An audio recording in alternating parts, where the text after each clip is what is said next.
हम मैं क्या करता हूँ कि अब मैं आप लोगों का रिवीजन करा देता हूँ। ठीक है, पहले क्या होता था कि रिवीजन तो होता था, बट वो रिवीजन जो है मैं आप लोगों से पूछ के कराता था।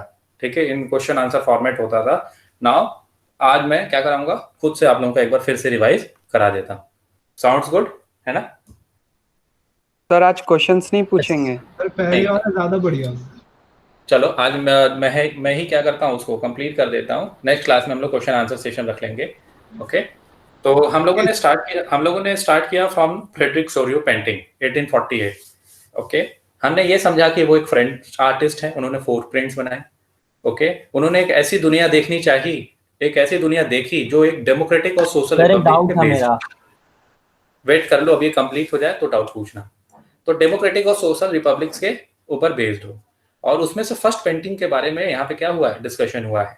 उस पेंटिंग में देखोगे people from Europe and America, सभी एज ग्रुप के, ठीक है, एक लंबी कतार ट्रेन के जैसे, ठीक है, आ रहे हैं और होमेज ट्रिब्यूट दे रहे हैं statue of liberty. Okay, statue of liberty को आप देखोगे फीमेल फिगर है। ठीक है, और इसमें स्टैचू ऑफ लिबर्टी के एक हाथ में टॉर्च ऑफ एनलाइटनमेंट होगा और दूसरे में torch of rights of man. अब वहां पे नीचे फोरग्राउंड में देखोगे कि shattered remains of the symbol, मतलब जो एब्सोल्यूटिस्ट इंस्टीट्यूशन है उनके इंस्टीट्यूशन के बिखरे हुए पार्ट्स नीचे गिरे हुए। ये ओवरऑल जो फर्स्ट प्रिंट में फ्रेडरिक सोरियो ने बनाने की कोशिश की है, ये इनका एक यूटोपियन विजन है। यूटोपिया का क्या मतलब होता है? यूटोपियन विजन का मतलब ये होता है कि एक ऐसी सोसाइटी, ठीक है, जो इन्होंने विजन यहाँ पे किया, ठीक है, एक ऐसी सोसाइटी जो आइडियली किस पे बेस्ड हो, आइडियली जो कि अनलाइकली टू एग्जिस्ट, ठीक है, या आइडियली बेस्ड हो फॉल्स पे, होना मतलब होना नामुमकिन टाइप का है। ठीक है, उस समय के पॉइंट ऑफ व्यू से। अब यहाँ पे इन्होंने क्या किया, इन्होंने अलग अलग जो पीपल जो एक कतार बना के आ रहे हैं उसको क्या किया, इन्होंने आइडेंटिफाई किया। ठीक है, और उनको किस तरीके से आइडेंटिफाई किया, उनके नेशनल फ्लैग से, सॉरी हाँ, नेशनल फ्लैग और कॉस्ट्यूम से। ठीक है, और उनको डिफरेंट नेशन में कैटेगराइज कर दिया। उस प्रोसेशन में देखो कि यूएस स्विट्जरलैंड, ठीक है, सबसे आगे हैं स्टैचू ऑफ लिबर्टी के, और उन लोग वो उस समय के क्या बन चुके हैं, नेशन स्टेट बन चुके हैं। फ्रांस में देखोगे, फ्रांस उसके बाद है, वो उसके पास जो फ्रांस है, तो वहां पे तो आप जानते हो कि वो उसने जस्ट रीच किया है, क्या स्टैच्यू को रीच किया है, और वहां पे भी जो है कि जो यूनिफिकेशन है वो लगभग एंड पे है। ठीक है, जर्मनी को देखोगे तो ब्लैक, रेड एंड दूसरा कौन सा, तीसरा कौन सा था, कोई बता सकता है? गोल्ड गोल्ड गोल्ड हाँ, gold gold. Okay, black red और गोल्ड।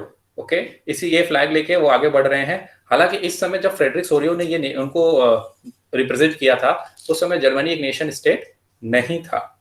ओके, और फिर उसके बाद आप देखोगे जर्मन के स्पीकिंग प्रिंसिपैलिटीज हैं। ठीक है, फिर people from Austria, kingdom of two Sicilies, Lombardy etcetera, इस तरीके से।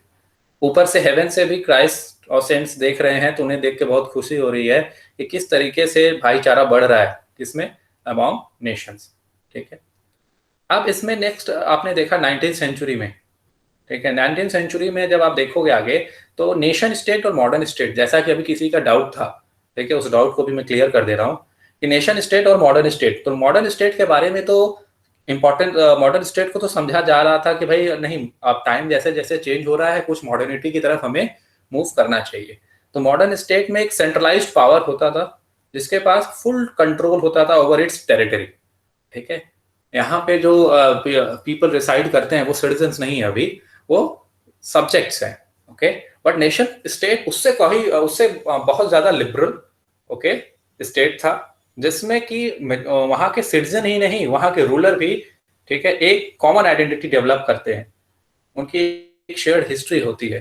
ठीक है, और वो एक नेशन बनाते हैं। तो नेशन स्टेट का मतलब ये। ओके, अब उसके आगे अगर आप देखो तो हम लोगों ने जो है कि डिस्कस किया था अर्नेस्ट रेनन के बारे में। अर्नेस्ट रेनन के बारे में मैंने थोड़ा बताया था ना, आई थिंक। Yes sir. हाँ, एंडेवर्स और क्या था, डिवोशन, और थर्ड वन वाज क्या, हेरोइक पास्ट है। तो उसमें एंडेवर, डिवोशन, एक और वर्ड है, और याद दिलाओ कौन सा वर्ड है वो, sacrifice, culmination of yes, sacrifice. ठीक है, एंडेवर, सैक्रिफाइस एंड डिवोशन, इससे एक नेशन बनता है और हम उसके हीरोइक पास्ट को देखते हैं, वहां पे सेंस ऑफ कलेक्टिव बिलोंगिंगनेस आती है। This is what Ernest Renan tried to explain about nation. अब इसमें देखते हैं, नेक्स्ट हम मूव करेंगे तो फ्रेंच रेवोल्यूशन पे जब आते हैं, ठीक है, तो वहां पे देखते हैं कि फ्रेंच रेवोल्यूशन आपने ऑलरेडी ही पढ़ रखा है। 1789 में पावर क्या होती है, ट्रांसफर होती है मोनार्की से फ्रेंच सिटीजन में। वहां पे अब कलेक्टिव आइडेंटिटी कैसे डेवलप होती है ये समझेंगे। ला पैट्रिक जानते हैं, द फादरलैंड, ली सिटोइन, द सिटीजन। वहां पे इक्वल राइट्स दिए जाते हैं सभी को, कॉन्स्टिट्यूशन में कोशिश की गई है। फ्रेंच का कलर ट्राई कलर आप लोगों को याद होगा, क्या था, blue red and blue white red. Blue white red. वहां की ईस्ट स्टेट जनरल याद होगी आपको, ठीक है। फिर न्यू हाइम्स वगैरह बनाए गए, ओथ लिया गया, मार्टियर्स वर कमेमोरेटेड। ये सब किसके नाम पे हो रहा है, नेशन के नाम पे। साथ ही साथ सेंट्रलाइज्ड एडमिनिस्ट्रेशन भी था वहां पे। इंटरनल ड्यूटी वगैरह जो है, इंटरनल कस्टम ड्यूटीज वगैरह हटा दिए गए थे। फ्रेंच को एज अ डिप्लोमेसी, ठीक है, French as a national language के तौर पे, कॉमन लैंग्वेज के तौर पे कहा जाए तो यूज किया जा रहा था। तो वहां के जो लोग थे वो अपने आप को लिबरल मानते थे, रेवोल्यूशनरी थे। वो कहते थे कि जिस तरीके से फ्रांस में हम लोगों ने रेवोल्यूशन ले आए हैं, हम उसी तरीके से एंटायर यूरोप में रेवोल्यूशन ले आएंगे और ये जो मोनार्किकल फॉर्म ऑफ गवर्नमेंट है इसको क्या करेंगे, हटा देंगे। और ये स्प्रेड फैल जाती है जब रेस्ट ऑफ द यूरोप में, जब ये नए आइडिया आते हैं और रेस्ट ऑफ द यूरोप में फैलते हैं, तो लोग क्या करते हैं, वो उसी तरीके से फ्रांस में जैसे गतिविधियां पीती हुई थी उसी तरीके से अपने यहाँ भी उसी तरह की गतिविधियां लाने की कोशिश करते हैं और उसी तरह के इंस्टीट्यूशन सेटअप करना चाहते हैं जैसे कि फ्रांस में अर्लियर सेटअप थे, जैसे कि जैकोबिन्स क्लब। और यहाँ पे भी चेंजेस जो लाते हैं वो मिडिल क्लास ही लाते हैं। ओके, तो अब इसमें देखोगे Napoleonic civil code. Napoleonic civil code में आपको मैंने बताया कि उसको टेरिटरी की बहुत भोग थी नेपोलियन को। ओके, उसने वहां की डेमोक्रेसी जो स्टैब्लिश थी नियरली उसको क्या कर दिया, डिमोलिश कर दिया। पॉलिटिकल और एडमिनिस्ट्रेटिव फ्रंट में, ओके, नेपोलियन ने जो है काम किया था, जिसमें कि एडमिनिस्ट्रेटिव फ्रंट में जो काम किया उन्होंने वो काफी काबिले तारीफ था। जिससे जिससे हुआ क्या कि जो एडमिनिस्ट्रेशन था वो इफेक्टिव एंड इफिशिएंटली क्या हो रहा था, एग्जीक्यूट हो रहा था। ठीक है, अब इसमें एडमिनिस्ट्रेशन में इन्होंने क्या क्या चीजें चेंजेस की हैं वो हम देखते हैं। अब हाँ, अब उसमें देखते हैं कि अब उसने क्या क्या चीजें चेंज करी थी। तो इसमें Napoleonic civil code 1804 privileges based on birth हटा दिया था, एस्टैब्लिश्ड इक्वालिटी बिफोर लॉ और राइट टू प्रॉपर्टी, ये दोनों दिए थे। ओके, और ये तो फ्रांस में था। अदर रीजन जैसे कि Dutch Republic, Switzerland and all, वहां पे क्या किया था, इन्होंने फ्यूडल सिस्टम हटाया था, पीजेंट्स को सर्वडाउन से हटाया था। ठीक है, टाउन में गिल्ड रेस्ट्रिक्शन रिमूव किया था, ट्रांसपोर्ट और कम्युनिकेशन को बेहतर बनाया। तो लोगों को लगा कि ये जो है क्या है, पर्टिकुलरली ट्रेडर्स को, पीजेंट्स को लगा, वर्कर्स को लगा कि उनको नया एक फ्रीडम मिल गया है। और इन्होंने और नेपोलियन ने और भी क्या किया, यूनिफॉर्म लॉ लाए, स्टैंडर्डाइज्ड वेट एंड मेजरमेंट, ठीक है, कॉमन नेशनल करेंसी। इससे क्या हुआ, लोगों के अंदर, लोगों का ट्रेड जो है बढ़ा। ट्रेड अब जब बढ़ता है तो लोगों की थोड़ी प्रॉस्पेरिटी भी बढ़ती है एक सर्टेन सेक्शन ऑफ सोसाइटी की। तो लोगों को लगा he is a harbinger of liberty. ठीक है, नेपोलियन को माने कि he is a harbinger of liberty, but later on they realise no, he is not a harbinger of liberty. Actually what he is trying to do, he is trying to consolidate the entire territory under his control. Okay, और political front में देखोगे तो उन्होंने क्या किया था, political front में you will find कि उन्होंने सेंसरशिप लागू किया था। ओके, सेंसरशिप था, फिर उसके बाद फोर्स्ड कंस्क्रिप्शन था आर्मी में, और उसके बाद इन टैक्सेशन को इंक्रीज कर दिया था। ठीक है, तो पॉलिटिकल फ्रंट में लोगों ने देखा कि ये किसी को इंपॉर्टेंस दे नहीं रहा। इवन आपने पढ़ा होगा 9th में कि नेपोटिज्म अपने ही लोगों को क्या करता था, वो गद्दी पे बैठा देता था। ठीक है, तो इस तरीके से लोगों को लगा कि नहीं, ये रियल सेंस में देखा जाए तो ये हम लोगों के लिए काम नहीं कर रहा है। कौन, नेपोलियन।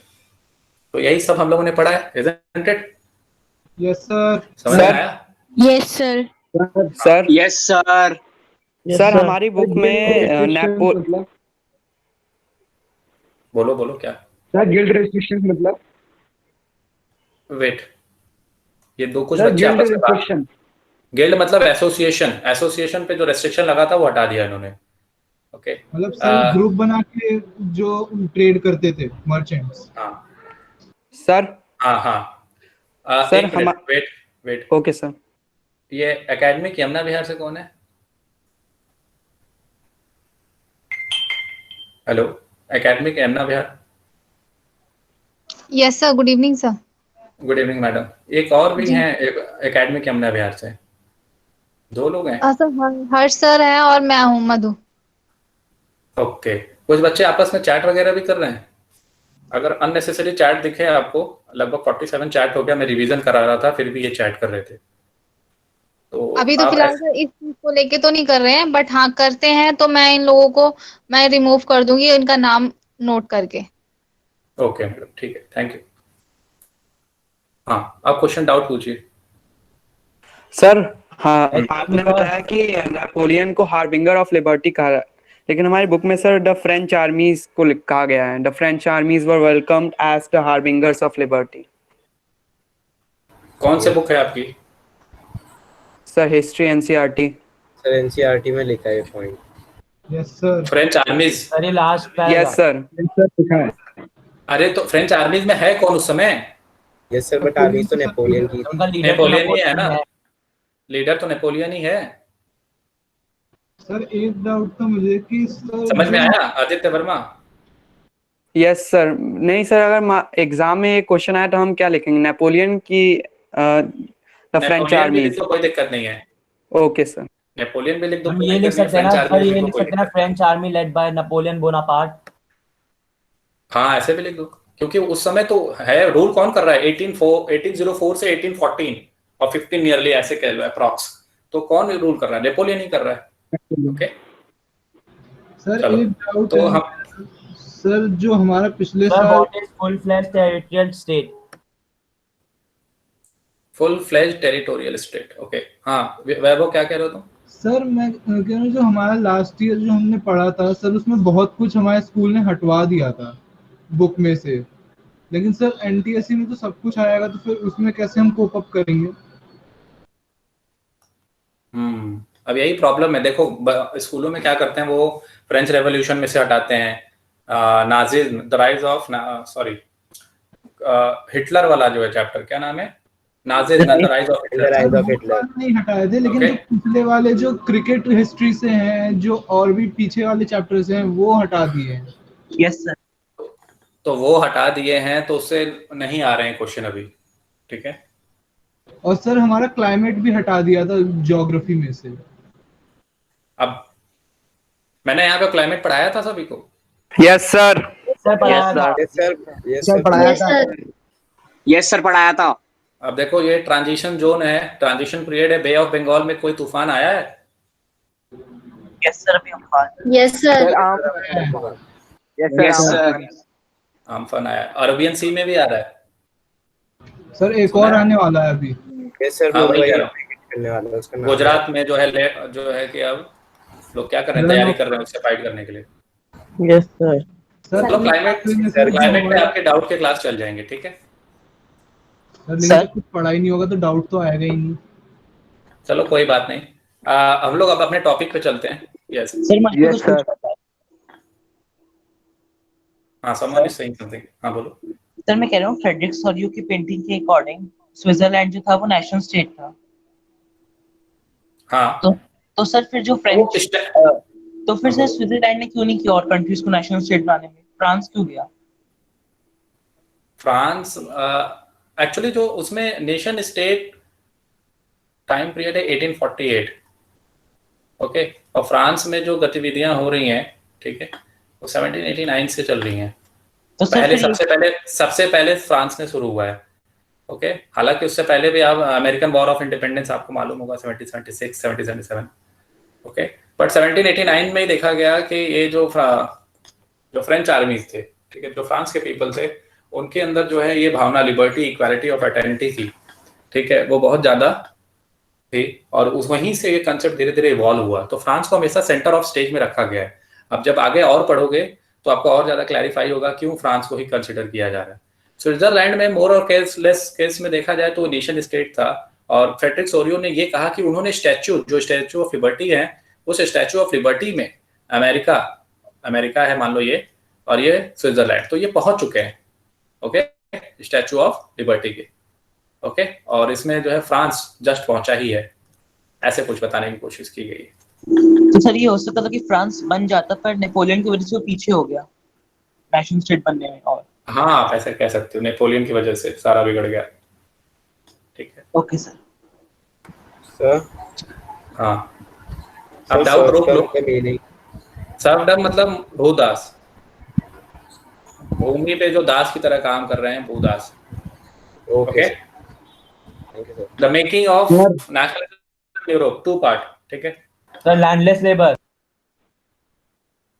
लैंडलेस लेबर क्या? हाँ वो सर सर्वडम ना, वहाँ पे भूदास उसको सर उसमें तो लिखा था लैंडलेस। हाँ बोलो। सर, नेट पे लिखा था कि वो एक लैंड पे उनको बेच देते हैं और अगर लैंड बेचते तो वो उन बंदों को भी बेच देते हैं जो लैंड पे रहते हैं। तो वही तो इनको कह रहा हूँ, उसको भूदास ही कहते हैं। भूमि के दास, उनको दास बना के रखा जा रहा है और उनसे काम कराया जाता है। समझ में आया? उस भूमि के वो दास हैं, उसी पे वो काम करते रहेंगे। Yes sir. चलो हम लोग अपने टॉपिक पे आते हैं, फिर डाउट बाद में आप लोग पूछिएगा, इकट्ठा करते रहिए। ठीक है, अब टॉपिक पे आते हैं। आप कोई बीच में बोलेगा नहीं, ठीक है? मिड ऑफ 18th सेंचुरी में, ठीक। अब ओवरऑल अब ये टाइम पीरियड देखो तो ये 1789 1789 से लेकर ये आप देखोगे 1871 तक जाएगा। टाइम पीरियड यही है, 1789 से लेकर 1879 1871, लेट 18th सेंचुरी। इसको क्या कहेंगे? Late 18th century. और ये लेट 19th सेंचुरी। तो आप अलग अलग जगहों पे ये वर्ड मिलेगा आपको, late 18th century, early 19th century, mid 19th century. समझ में आ रही है बात? इसमें तो किसी को डाउट नहीं है ना? तो ओवरऑल नो जो सर, नो डाउट। ये नो आपको sir, screen no share doubt. दिख रहा है? स्क्रीन दिख रहा है सभी को? No sir. Yes sir. Yes sir, yes sir. चलो, जिनको नहीं दिख रहा है वो एक बार नेटवर्क अपना चेक कर लें। अब आते हैं मिड 18th सेंचुरी पे आते हैं। Mid 18th century. अब इस मिड 18th सेंचुरी में देखेंगे तो no nation state, we don't have any nation state. Mid 18th century means nearly 1750s को कहेंगे। ओके, अब यहाँ पे जो अर्लियर जर्मनी आज के डेट में देखते हो, इटली देखते हो एंड स्विट्जरलैंड, यहाँ पे क्या थे? डचीज एंड कैंटून्स, स्मॉल किंगडम्स। ठीक है, डचीज एंड कैंटून्स। अब यहाँ के जो डचीज एंड कैंटून्स के जो रूलर थे, ओके, वो क्या थे? उनके पास क्या था? ऑटोनॉमस। सर ये डचीज और कैंटन्स क्या है? आप इसको स्मॉल किंगडम्स के तौर पे मानिए, ठीक है, जो स्मॉल किंगडम्स में बटे हुए थे, और वहाँ के जो रूलर्स थे उनके पास अपने ऑटोनॉमस क्या थी? टेरिटरीज थी। क्या थी? Autonomous territories. अब इस ऑटोनॉमस टेरिटरीज में, ऑटोनॉमस समझते हो? स्वचालित। अब इस ऑटोनॉमस टेरिटरीज में देखोगे कि यूरोप अगर हम ऐसे मान के चलें, ये सेंट्रल, ये ईस्टर्न, ये वेस्टर्न, तो सेंट्रल और ईस्टर्न में पर्टिकुलरली अगर हम देखें तो यहाँ पे autocratic I think you all know, government by one बताया, एब्सोल्यूटली डेस्पोटिक ऑटोक्रेटिक है ना, यस सर। मोनार्कीज। यस यहाँ पे सर। Autocratic, yes sir. यहाँ पे ऑटोक्रेटिक मोनार्कीज हैं जिनके क्या है? Diverse population.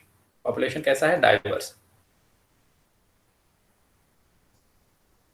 और उनका डाइवर्स पॉपुलेशन है और they did not see themselves as a themselves, okay,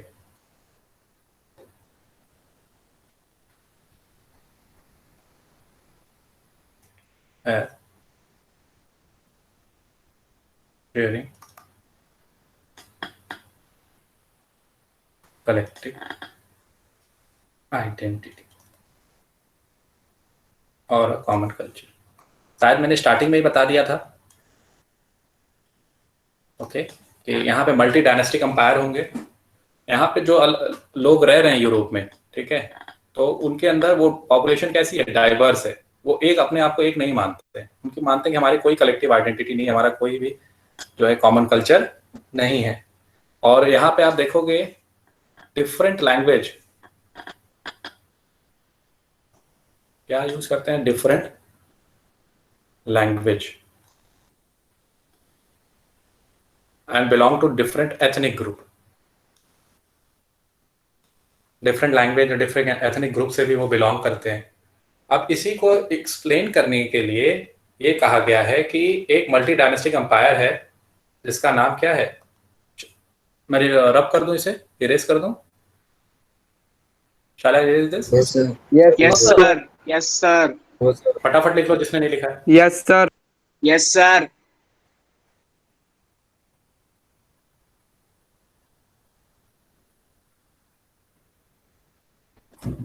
चलो, अब जिसका नहीं हुआ है वो एक बार आप वीडियो पे देख लेना, ठीक है।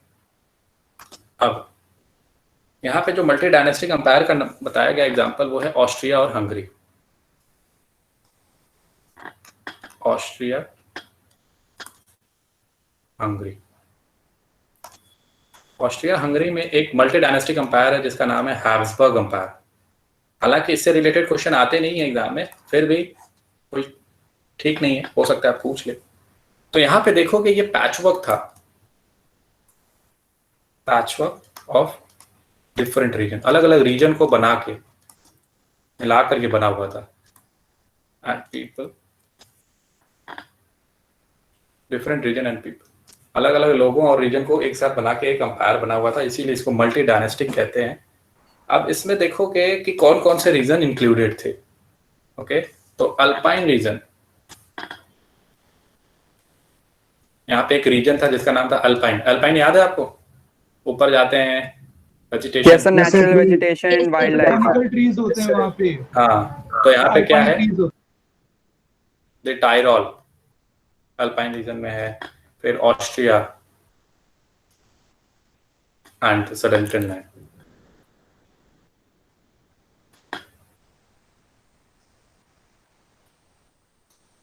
एज वेल एज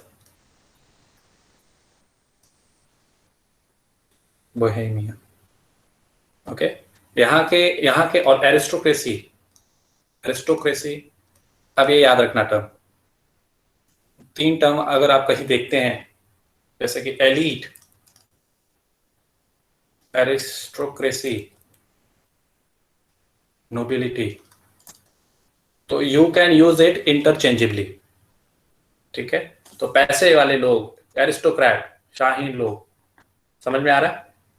तो एरिस्टोक्रेसी यहाँ पे कौन सी भाषा बोलती है, German speaking, they are German speaking है। ओके, फिर इसके बाद जर्मन स्पीकिंग के बाद जर्मन भाषा बोल रहे हैं। अब इसके बाद यहाँ पे देखोगे इटालियन स्पीकिंग भी है।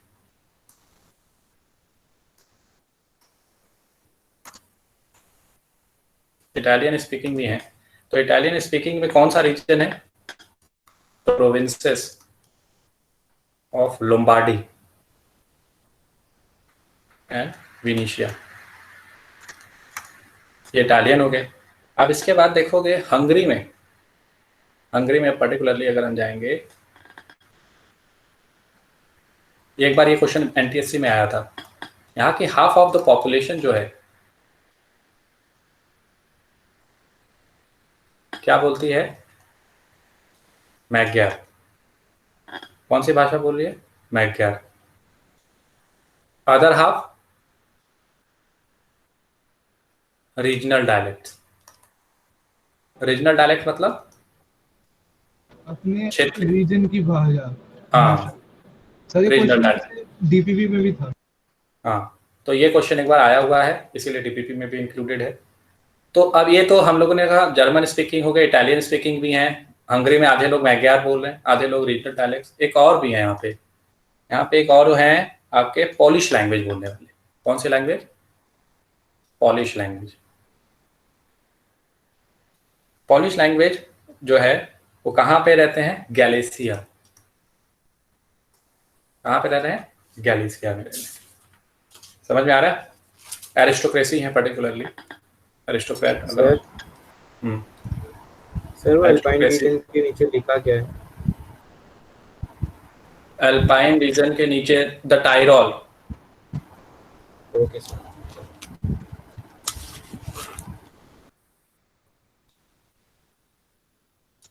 ओके, तो ये 3 मेन स्पीकर हैं यहाँ पे, पोलिश लैंग्वेज वाले हैं, जर्मन स्पीकिंग है, इटालियन स्पीकिंग है।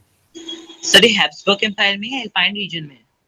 ये हैब्सबर्ग एम्पायर का ओवरऑल जो पैचवर्क है डिफरेंट रीजन का, वही बताया जा रहा है। देखो कितने people from different speaking background और linguistic group are living in a same empire. अब इतने डिफरेंसेस के बावजूद भी आप देखोगे एक कॉमन फीचर होगा इनके बीच में।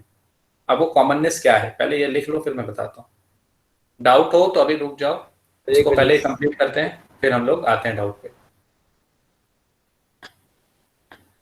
गैलिसिया क्या है?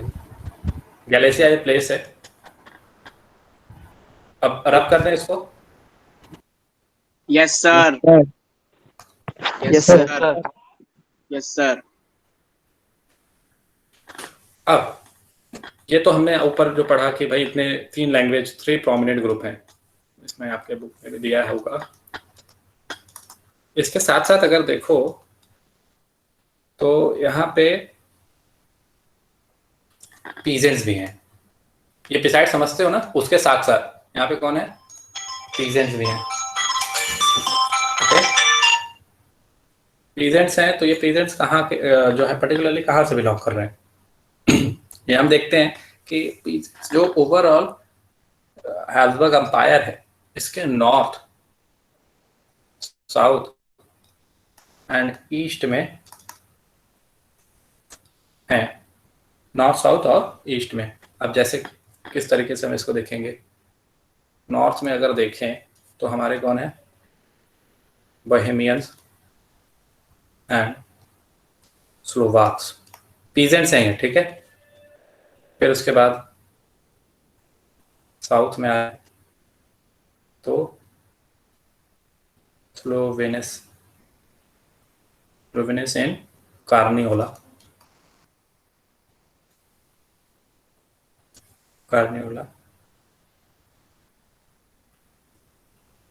और क्रोआट्स, क्रोएशिया के क्रोआट्स हैं।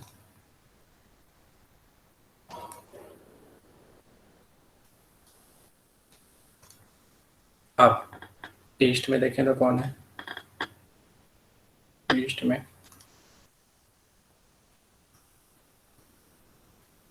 रोमन्स हैं, पर्टिकुलरली कहाँ पे, ट्रांसिल्वेनिया में। अब ये सब क्या करना होगा, आपको याद करना होगा, इसीलिए देखो थोड़ा मैं अलग से लिख भी रहा हूँ ताकि आप इसको ब्रेक करके अच्छे से क्या कर लें, याद कर लें। तो ये हमने ओवरऑल लैंग्वेज के ऊपर देखा, फिर हमने देखा डिफरेंट प्रीजेंट्स नॉर्थ, साउथ, ईस्ट में रहते हैं पर्टिकुलरली। और इसके अलावा हम यहाँ पे हम इसे देख के क्या समझते हैं कि इनके बीच में इतनी डाइवर्सिटी थी कि इनके बीच में no sense of political unity exist करती थी। ओके, उनसे नहीं मतलब है कौन है क्या नहीं है, कौन रूल कर रहा नहीं, एक कॉमन थी चीज इनके में, कॉमन लॉयल्टी थी या एलिजेंस जिसको कहते हैं। कौन था इनका कॉमन लॉयल्टी, किसके प्रति था, एम्परर। बस ये शायद पिछले क्लास में ही बताया था। ओके, तो इनका एक ही कॉमननेस था कि इनके एम्परर क्या है, एक है, बाकी सब कौन किंग है, कौन चला रहा है, कैसे चला रहा है, ठीक है। पॉलिटिकल यूनिटी था नहीं, अलग अलग लोग हैं, अलग अलग जो है रीजन में बिलोंग कर रहे हैं, अलग अलग तरीके से रह रहे हैं, पॉलिटिकल यूनिटी नहीं थी। ओके, अब इसमें हम और फर्दर देखते हैं आगे क्या है। Shall I rub this? Yes, sir. Yes sir, yes sir. Okay, sir ये जो बोहेमियन, स्लोवैक्स, ये डिफरेंट रीजन्स के नाम है या पीजेंट्स के नाम है, पीजेंट्स कम्युनिटी के? पीजेंट्स हैं। Okay sir. पीजेंट्स वेस्ट में नहीं था कोई? वेस्ट में नहीं, मेनली ये नॉर्थ, साउथ, ईस्ट में। सर एम्परर का नाम क्या था? सर मेजर जो पीजेंट्स हैं वो नॉर्थ, साउथ, ईस्ट में। हाँ, सर एल्बाइन रीजन एम्परर का में, नाम? सर एल्बाइन रीजन में क्या एरिस्टोक्रेट्स ही रहते थे? एरिस्टोक्रेट्स मेनली डिजर्व वहां पे रहते थे। और वो कौन सी लैंग्वेज बोला, दरअसल यहाँ पे ये बताया जा रहा है कि लैंग्वेज कौन सी बोली जा रही है। तो एरिस्टोक्रेट्स वहां पे अगर जर्मन स्पीकिंग है तो ज्यादातर वहां पे जर्मन स्पीकिंग वाले हैं। ओके, मतलब उनका एरिस्टोक्रेट से मतलब नहीं है। हाँ, एरिस्टोक्रेट के टर्म में वहां पे समझाया गया। ओके, अब सर, इसमें हाँ बोलो। सर ये हैब्सबर्ग एम्पायर कहाँ पर था? हाँ, सर उनका एम्परर। एम्परर एम्परर के बारे में डिस्कशन नहीं है। आई थिंक 2-3 थे, उसको चेक करना होगा हायरार्की में। एक टाइम पीरियड है ना, अब अलग अलग टाइम पीरियड में अलग अलग एम्परर यहाँ पे एग्जिस्ट कर रहे हैं। और हम लोगों का जो टाइम पीरियड है वो टाइम पीरियड क्या है, 17 से पर्टिकुलरली सर ये Habsburg empire 18th century. Europe में था ना? तो आप इसको चेक कर लो, कई सारे एम्परर 1 by 1 करके आए। हाँ, सर ये हैब्सबर्ग एम्पायर यूरोप में ही था ना? हाँ, ऑस्ट्रिया हंगरी। ओके। चलो अब आगे सर ये बढ़ो। सेंट्रल और ईस्ट पार्ट में रहते थे। सेंट्रल और ईस्ट पार्ट में, सेंट्रल और ईस्ट पार्ट में एरिस्टोक्रेसी के बारे में डिस्कशन किया गया था। ठीक है, अब ऑस्ट्रिया हंगरी, अगर आपने मैप, आपको याद होगा वर्ल्ड मैप, तो फ्रांस पढ़ा होगा आपने। ओके, फ्रांस के ऊपर क्या है, फ्रांस है, स्विट्जरलैंड है, जर्मनी है, सर इसके बगल में जर्मनी है और सर इसके इसके ऊपर यूके है। फिर यहाँ पे यूके है कहीं, तो यहीं पे ऑस्ट्रिया हंगरी आपको मिल जाएगा। कराया होगा आपको आपकी क्लास में, है ना? Yes, sir. बहुत छोटा सा है उसके साइड में। हाँ, अब चलो हम लोग आगे बढ़ते हैं। अब यहाँ पे देखेंगे aristocracy and new middle class, ये क्या है टर्म। एक नया पैराग्राफ है आपका, aristocracy and new middle class.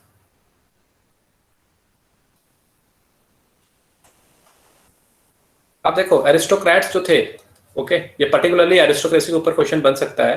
ठीक है, इन यूरोप तो न्यूमेरिकली वो क्या थे, वेरी स्मॉल थे, न्यूमेरिकली वेरी स्मॉल ग्रुप, एक स्मॉल ग्रुप में थे। ठीक है, और ये जो एरिस्टोक्रेट क्या थे, socially and politically dominant group थे, सामाजिक और राजनीतिक तौर पे क्या थे, डोमिनेंट थे। ठीक है, अब इनके इनके अंदर ये बात थी कि जैसे इंटायर यूरोप अगर ये देख लिया जाए, east, sorry not east, west, central, east. अब यहाँ एरिस्टोक्रेसी, ये एरिस्टोक्रेसी मान ले, ऐसे मतलब समझने के तौर पे। ठीक है, तो ये इतने फ्यू इन नंबर्स हैं, बट ये एक दूसरे से आपस में क्या थे, जुड़े हुए थे। पैसे वाले हमेशा एक दूसरे के क्या होते हैं, फ्रेंड होते हैं। समझ में आ रही है बात, समझ में आ रही है बात? Okay,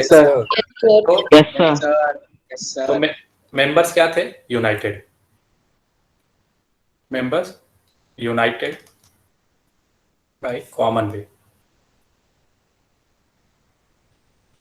of life. इसमें एक टर्म है कट अक्रॉस रीजनल डिविजन्स। ठीक है, तो वो डिवीजन कोई भी हो, कहीं से भी, किसी भी रीजन से हो, इससे कोई मतलब नहीं है।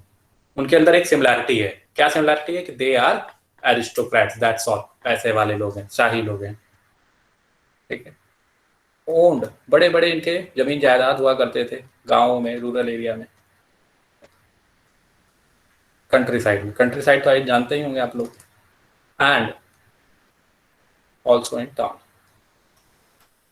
टाउन में भी थे। ये कौन सी लैंग्वेज बोलते थे, फ्रेंच लैंग्वेज बोलते थे।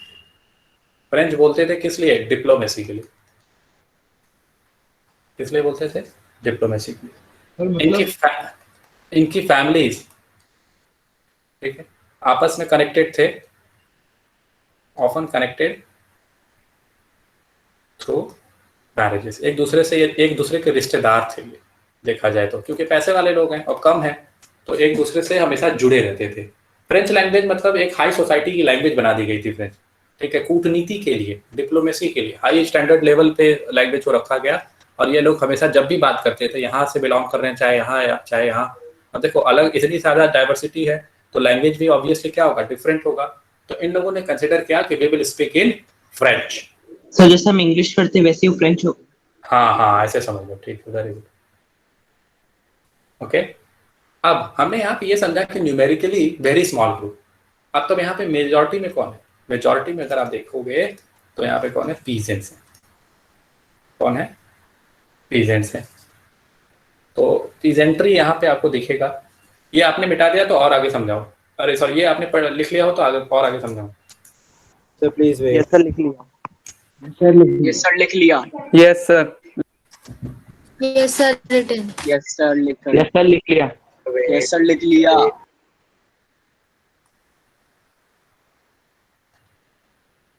Sir done.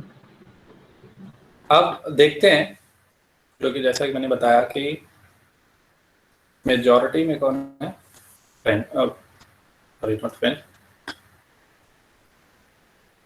मेजॉरिटी में आपके पेजेंट्री है।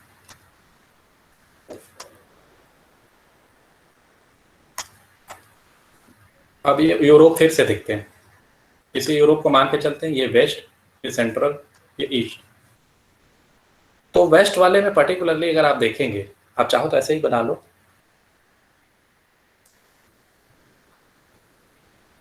Bulk of land,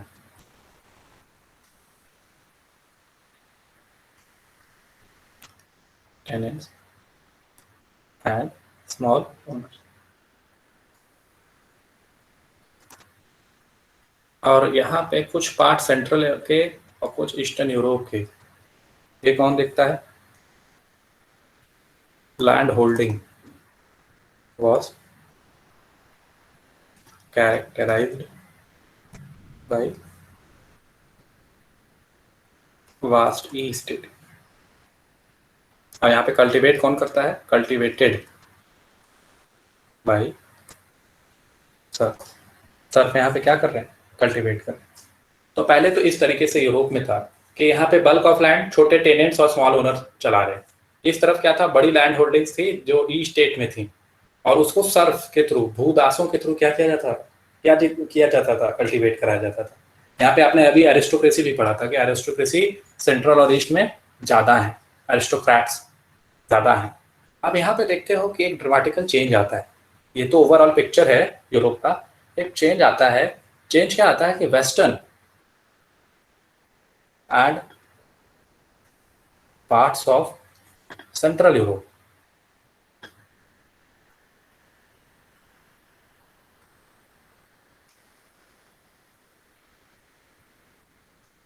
western and parts of central Europe, मतलब ये वाला पार्ट और कुछ ये वाला पार्ट भी, ठीक है। यहाँ पे क्या आता है कि ग्रोथ होता है। इसका ग्रोथ होता है, ग्रोथ ऑफ इंडस्ट्रियल प्रोडक्शन।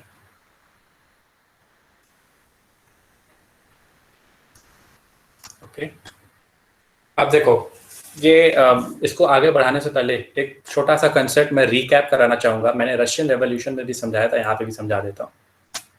ये एक पर्टिकुलरली पैच ऑफ लैंड, यहाँ पे एक इंडस्ट्री आई। ओके, अब इस इंडस्ट्री को लेबर चाहिए, अनस्किल्ड एंड स्किल्ड।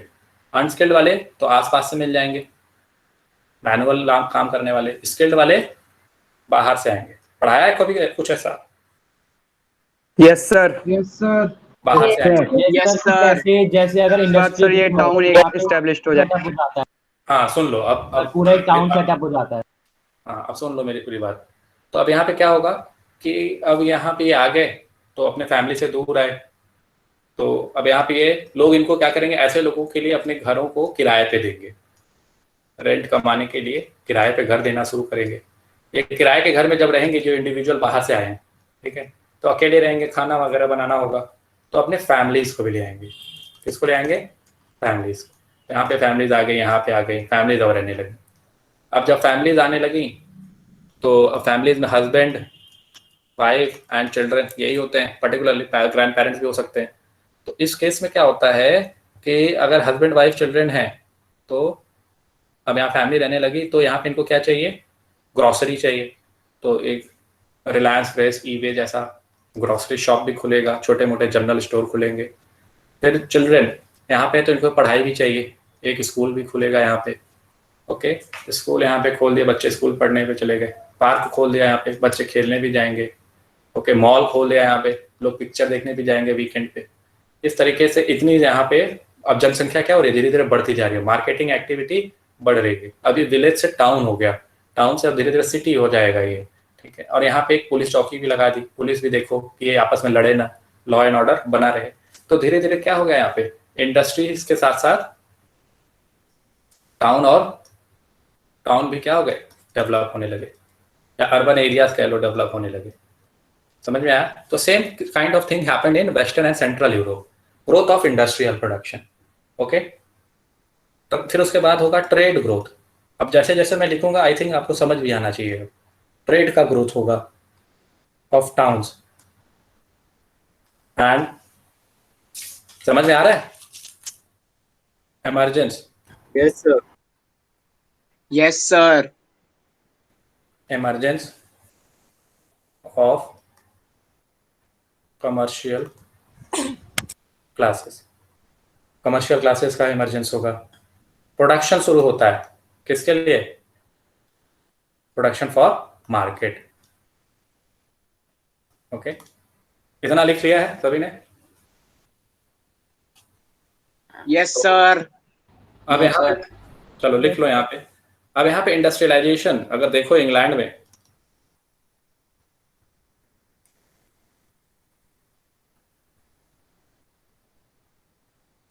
में, याद रखना ये एनटीएससी में बार क्वेश्चन आया था, मिड ऑफ 18th सेंचुरी में स्टार्ट हुआ था। Okay, mid of 18th century पे यहाँ पे स्टार्ट हुआ था। और उसके बाद क्या हुआ, यहाँ पे मिडिल क्लासेस। अब यहाँ पे जैसे जैसे बच्चे पढ़ने लिखने लगेंगे यहाँ पे देखो, तो ये क्या होंगे, पढ़ लिख के मिडिल क्लास में आएंगे, कन्वर्ट होंगे। वर्किंग क्लास वाले मिडिल क्लास में ये क्या होंगे, एडुकेटेड होंगे। और जब ये एडुकेटेड होंगे तो they will want a change in society. समझ में आ रहा है? They will want a change in society. Sir हाँ, ये पहले लिखा सभी ने? सर तो फिर ये वेस्टर्न पार्ट के जो किसान थे उनके बच्चों के लिए कहा गया। वेस्टर्न एंड सेंट्रल में चेंजेस जो आ रहे हैं, तो वहाँ के लोगों में जिस, हाँ इस तरीके से आप कह लो कि मिडिल क्लास वहाँ पे इमर्ज होती है, western and central part of Europe. Sir book में लिखा है second half of 18th century में आई थिंक इंडस्ट्रियलाइजेशन इंग्लैंड में। Mid of 18th century, second half, okay incomplete है। इंग्लैंड वैसे देखो 1730s एंड 40s में ही हो गया था। ओके, अभी आगे आप पढ़ोगे, बट लिख दिया है बुक में तो कोई बात नहीं। Second half of 18th century लिख लो इसको।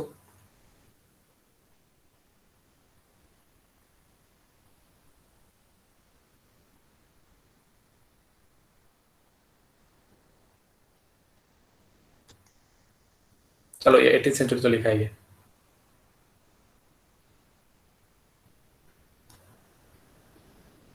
आपके बुक के हिसाब से ही चलो, जो एनसीईआरटी ने लिख दिया वो सही मानो। चलो ठीक है, लिख लिया सभी ने? Yes, sir. Yes, sir. Yes, अब ये sir. मैंने बताया कि एडुकेटेड,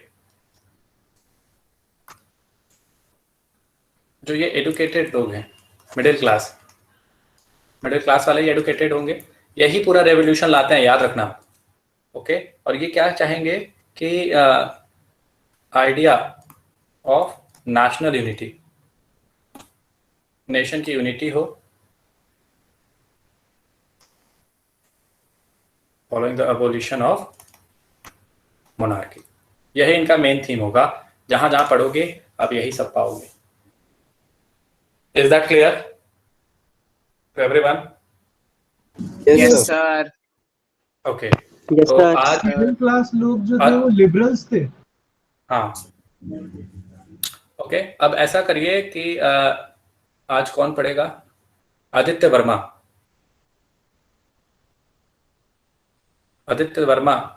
Yes, sir. रीडिंग करो। सर एक सेकंड स्क्रीन दिखा दो। सर एक सेकंड, हाँ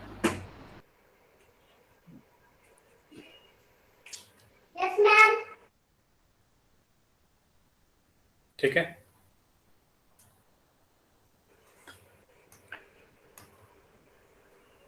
आदित्य वर्मा पढ़ो जहां से पढ़ाया है। The making of nationalism in Europe. If you look at the map of mid 18th century Europe, you will find that there were no nation state as we know them today. What we know today as Germany, Italy, and Switzerland were divided into kingdoms, duchies, and cantons whose rulers Underline. had their autonomous territories. Eastern and Central Europe were under aut- autocratic monarchies within the territories which lived diverse people. They did not see themselves as sharing as collective identity or a common culture. Often, they even spoke different languages and belonged to different ethnic groups. The Habsburg Underline. Empire that ruled over Austria and Hungary, for example, was a patchwork of many different regions and peoples. It included the Alpine regions, the Tyrol, Austria, and the Sudetenland, as well as Bohemia, where the aristocracy was predominantly German speaking. It also included the Italian speaking provinces of Lombardy and Venetia. In Hungary, half of the population spoke Magyar, while the other half Underline. spoke a variety of dialects. In Underline. Galicia, the aristocracy spoke Polish. Beside these three dominant groups, there also lived within the boundaries of the empire a mass of subject peasant peoples, Bohemians and Slovaks to the north, Slovens in Carniola, Croats to the south, and Romans to the east in Transylvania. Such differences did not easily promote a sense of political unity. The only tie binding these diverse groups together was a common allegiance to the emperor. How did समझ में आया? nationalism sir एक doubt है। and हाँ, ये जो मैंने बता दिया आपको समझ में आया? यहाँ पे याद करने वाली हालांकि चीज है, ठीक है, बट कंटेंट सर बता एक दिया ये डाउट सारा है, आप समझ सबको। नहीं आया। हाँ बोलो। सर जो स्लोवेन से हैं और स्लोवाक से, सर ये अलग अलग हैं। सर ये क्वेश्चन आएगा कैसे एग्जाम में कि व्हाट ये इज आता नहीं है, ये आता नहीं है, बट अगर आ जाता है तो फिर आपको ये थोड़े बहुत कंटेंट आपको लिखने पड़ेंगे। 3 नंबर में हो सकता है। अब देखो जो अभी आया है, ये पूछा जा सकता है कि describe what you know about Habsburg empire और डिस्क्राइब द डाइवर्सिटी, ठीक है, describe the diversity in Habsburg empire. Okay sir. तो इसमें यही है। ओके, और किसी को कोई डाउट है? चलो समझ में आया, इतना समझा दिया। अब नेक्स्ट पैराग्राफ पढ़ो। The aristocracy and the new middle class. The aristocracy and the new middle class. Socially and politically, a landed aristocracy was the dominant class on the continent. The members of this class were united by a common way of life that cut across regional divisions. They owned estates in the countryside and also townhouses. They spoke French for purpose of diplomacy and in high society. Their families were often connected by ties of marriage. This powerful aristocracy was, however, numerically a small group. The majority of the population was made up of the peasantry. To the west, the bulk of land was farmed by tenants and small owners, while in the eastern and the central Europe, the pattern of landholding was characterized by vast states which were cultivated by serfs. बता दिया है सब, लिखवा दिया है। Yes, sir. हाँ, Sir, आगे। yes, sir. In western parts of Central Europe, the growth of industrial production and trade meant the growth of towns and the emergence of commercial classes, whose existence was based on production for the market. Industrialization began in England in second half of the 18th century, but in France and parts of German state, it occurred only during the 19th century. In its wake, new social groups came into being, a working class population and middle class made up of industrialists, businessmen, professionals. Underline. In Central and Eastern Europe, these groups were smaller in number till late 19th century. It was among the educated liberal middle classes that ideas of national unity following the abolition or aristocratic privileges gained popularity. Okay, समझ में आया सभी को? बता दिया यहाँ तक, है ना? Yes sir. Yes, sir. yes, sir. Yes, sir. Sir, Yes, हाँ जी, sir. बोलिए। सर यूनिफिकेशन क्या प्रोफेशनल होता है? मतलब यूनिफिकेशन मतलब कि यूनिफाई करना, जोड़ना। Sir unification of Italy. हाँ, तो अभी यूनिफिकेशन ऑफ इटली में हम आएंगे तो इटली देखेंगे कि 7 स्मॉल स्टेट्स में क्या है, डिवाइडेड है, उसको एक यूनिफाई करके एक बनाया जाएगा। जोड़ना समझ लो। sir, हाँ, सर प्रोफेशनल्स मतलब? प्रोफेशनल्स मतलब कि जो कि अपने काम में प्रोफेशनल्स हो। प्रोफेशनल को हिंदी में क्या कहेंगे? Can anyone know what is the meaning of professional in Hindi? Sir कुशल। सर कुशल। उत्तीर्ण। सर प्रोफेशनल उत्तीर्ण। सर उत्तीर्ण। हाँ, गुणी कह लो आप, फिर या उत्तीर्ण कह लो, कुशल कह लो, वही। ठीक है। प्रोफेशनल मतलब कि हाँ देखो, जैसे प्रोफेशनल में कैसे, अब आपको मैं समझा देता हूँ, हिंदी मुझे एक्चुअली पता नहीं इसका, ठीक है। तो प्रोफेशनल में आप देखोगे जैसे कि डॉक्टर्स में प्रोफेशनल होते हैं, ठीक है, तो वो उसमें प्रोफेशनल है, गुणी है, उनका काम है that he is a doctor. Teachers के प्रोफेशनल होते हैं, ओके। तो वो उसमें क्या है? एक्सपर्ट हैं, ठीक है। उसमें क्या है? वो एक्सपर्ट है, डॉक्टर हो गए, टीचर हो गए, लॉयर्स हो गए, कह सकते हैं। ठीक है। तो इस तरीके से प्रोफेशनल। सर हाँ, सर अब यहाँ पे एक जगह डाउट को रोकिए अभी, ठीक है। अब पहले टॉपिक को कंप्लीट करते हैं, फिर आपके डाउट। क्या नाम है आपका? नाम बता दीजिए, मैं पूछ लूंगा आपसे डाउट आपका। सर अश्मित। अस्मित, ठीक है अस्मित, मैं अभी पूछता हूँ थोड़ी देर में, ठीक है। तब बताना अपना डाउट। तो लिबरल नेशनलिज्म पे आते हैं पहले। अब तो लिबरल नेशनलिज्म पे आते हैं, तो लिबरल और नेशनलिज्म, ये बार बार ये टर्म यूज होगा, ध्यान से समझिएगा। लिबरलिज्म एक टर्म होगा अर्ली 19th सेंचुरी में,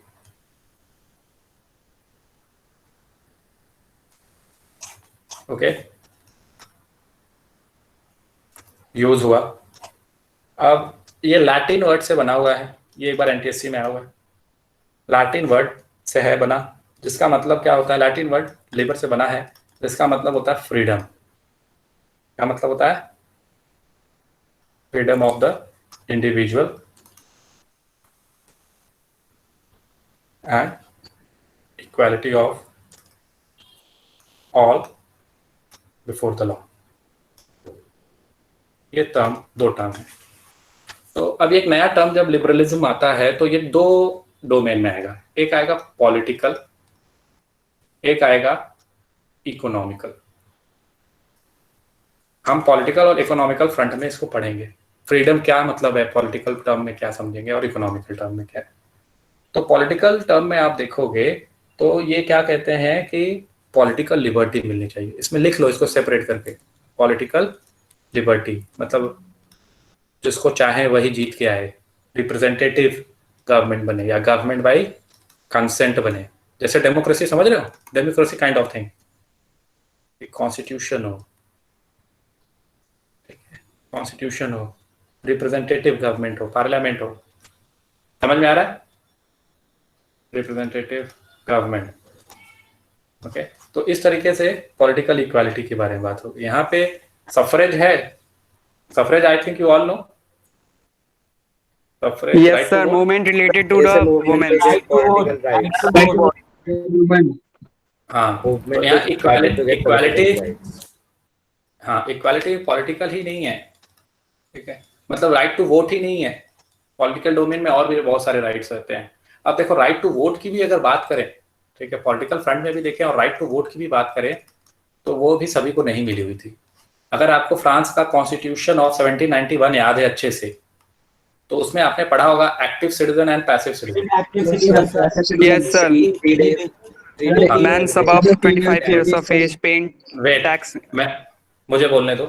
25 साल या उससे ऊपर ज्यादा की उम्र के वो आदमी जो कि 3 दिन के लेबर के वेज के बराबर टैक्स देते हैं, उनको एक्टिव सिटीजन बनाया जाता है, ठीक है। Artisans, womens they are considered as passive citizen, और ये कह लो non property men, okay, and women they are considered passive citizen.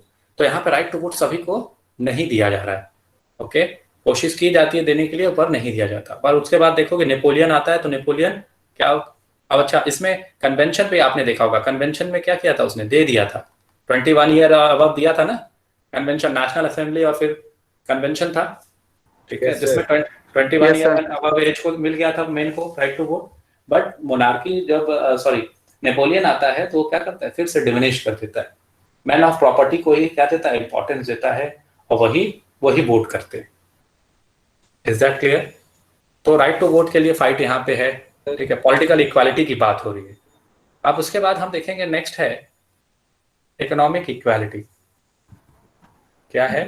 Sir एक टाइप से यहाँ पे हम कह सकते हैं कि ये नेपोलियन की पॉलिटिकल वो थी, गलती थी। यहाँ ऐसे यहाँ पे ये मत कहो, यहाँ पे ओवरऑल यूरोप की बात हो रही है। तो यहाँ पे जो ये पॉलिटिकल फ्रीडम की बात हो रही है, यहाँ पे राइट टू वोट के अलावा गवर्नमेंट बाई कंसेंट भी मांगा जा रहा है, रिप्रेजेंटेटिव गवर्नमेंट मांगी जा रही है। ओके, होलिस्टिक वे में बताया जा रहा है। ठीक है सर, थैंक यू सर। अब इकोनॉमिक में आते हैं। इकोनॉमिक फ्रंट में अगर देखें, इकोनॉमिक फ्रंट में अगर इकोनॉमिक फ्रंट में देखेंगे तो पिछली क्लास में ही बताया था मैंने कि एक रीजन से दूसरे रीजन में जाने के लिए क्या होता था, कस्टम ड्यूटी देना पड़ता था। Okay, free flow of goods services नहीं होते थे, गुड्स या कैपिटल का फ्री फ्लो नहीं होता था एक जगह से दूसरी जगह पे जाने में, ले जाने में बहुत सारे टैक्सेस वगैरह या बहुत सारे हर्डल्स थे। तो इकोनॉमिक फ्रंट में देखें तो फ्रीडम ऑफ मार्केट था। लिबरलिज्म का क्या मतलब था? Freedom of market. मार्केट को क्या कर दो? फ्री कर दो। मार्केट को फ्री करोगे तो इसमें क्या करना होगा? Abolition of state imposed restriction on the movement of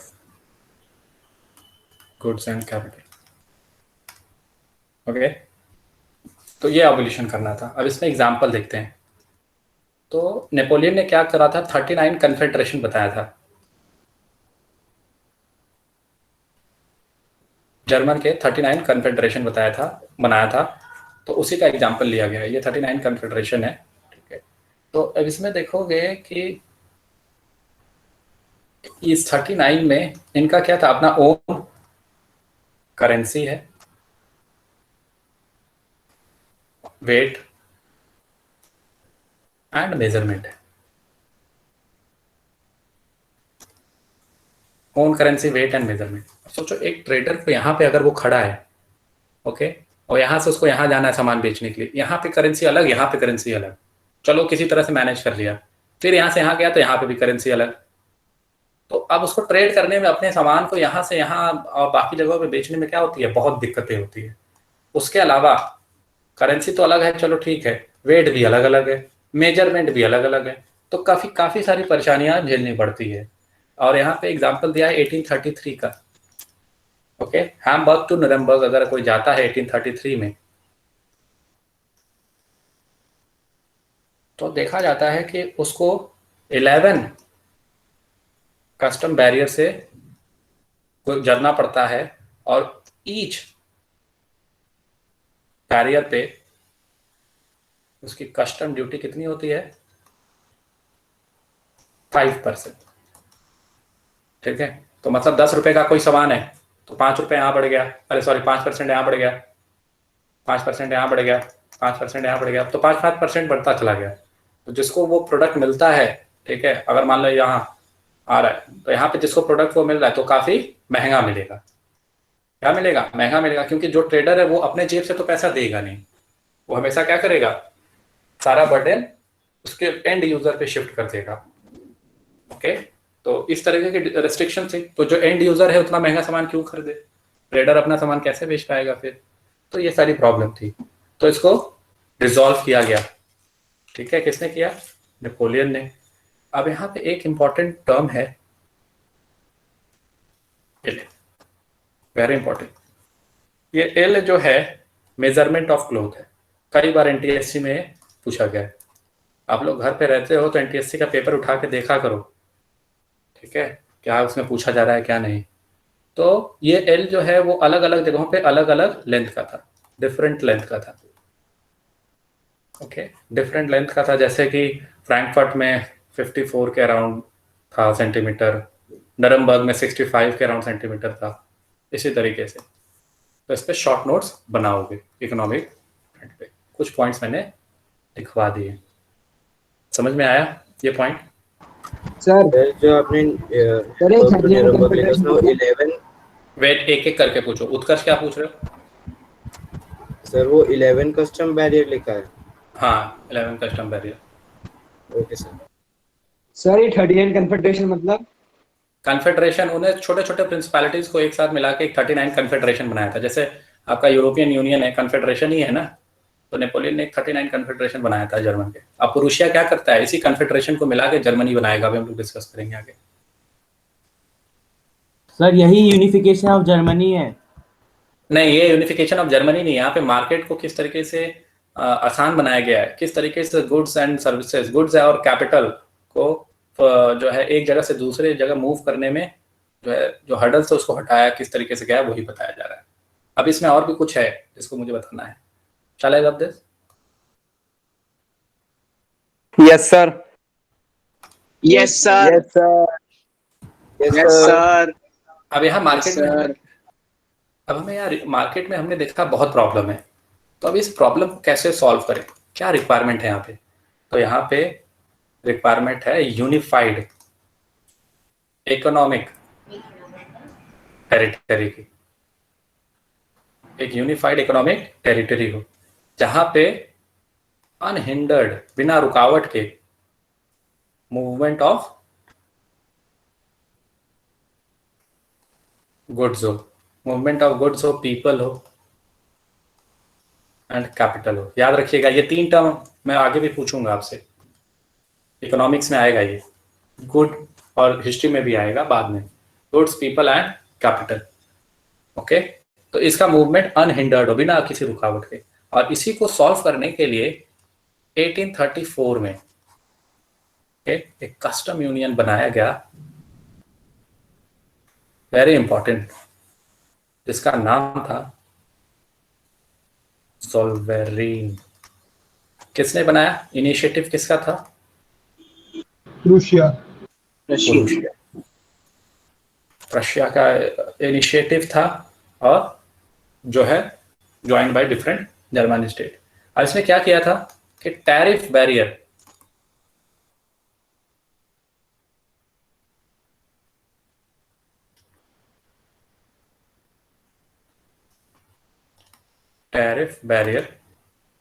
तो इसने क्या किया था, हटा दिया था। मतलब कोई भी अब टैक्स नहीं लगेगा, टैरिफ जो वो कस्टम ड्यूटी हटा दिया, उसको यही समझना। नंबर ऑफ करेंसी इसने रिड्यूस कर दिए from 30 to 2। Okay, railways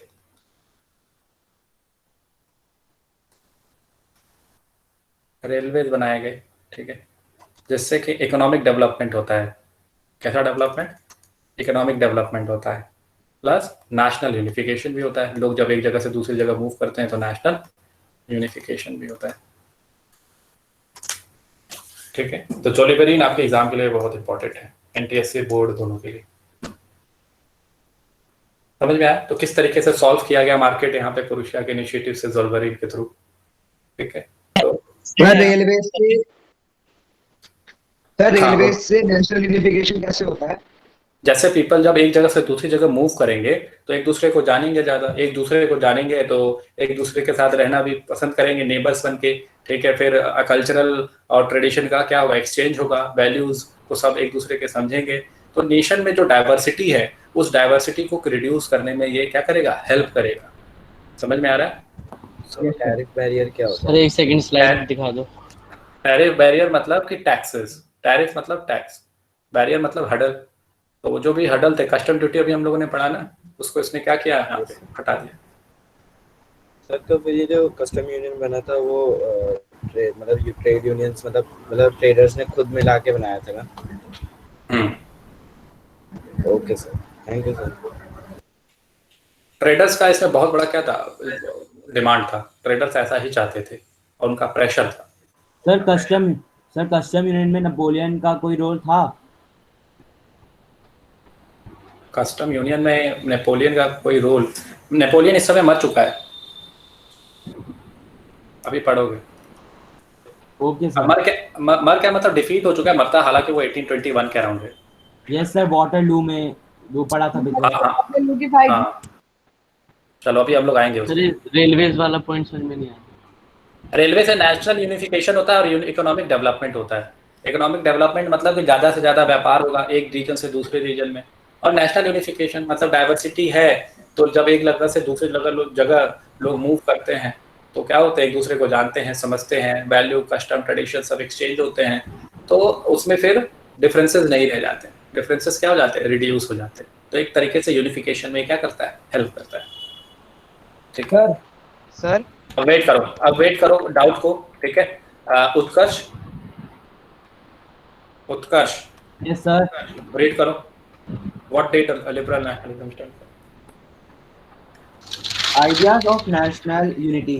Ideas of national unity in earlier 19th century Europe were closely allied to the ideology of liberalism. The term liberalism derives from the Latin root liber, meaning free. For the new middle classes, liberalism stood for freedom for the individual and equality of all before the law. Politically, it emphasized the concept of government by consent. Since the French Revolution, liberalism had stood for the end of autocracy, the Underline चलो सब। privileges, Okay. a constitution and representative government through parliament. 19th century liberals also stressed the inviolability of private property. Underline. आगे। Yet, equality before the law did not necessarily stand for universal suffrage. You will recall that in revolutionary France, which marked the first political experiment in liberal democracy, the right to vote and to get elected was granted exclusively to property owning men. Men without property and all women were excluded from political rights. Sir इसमें हम लोग वो below 25 years वाले को भी include करेंगे ना? हाँ, इसमें एक्सक्लूसिवली बताया नहीं गया है, ठीक है, बस आपको समझाने के लिए, थोड़ा याद दिलाने के लिए बताया गया है, ठीक है। वो सारे पॉइंट नहीं लिखने, 25 साल और 21 साल यहाँ नहीं लिखने हैं, सिर्फ आपको याद करके थोड़ा सा यहाँ से रिलेट कर लेना है। आगे पढ़ो। Only for a brief period under the Jacobins did all adult males enjoy suffrage. However, the Napoleonic Code went back to limited suffrage and reduced women to the status of a minor, subject to the authority of fathers and husbands. Throughout the 19th and early 20th centuries, women and non-propertied men organized opposition movements demanding equal political rights.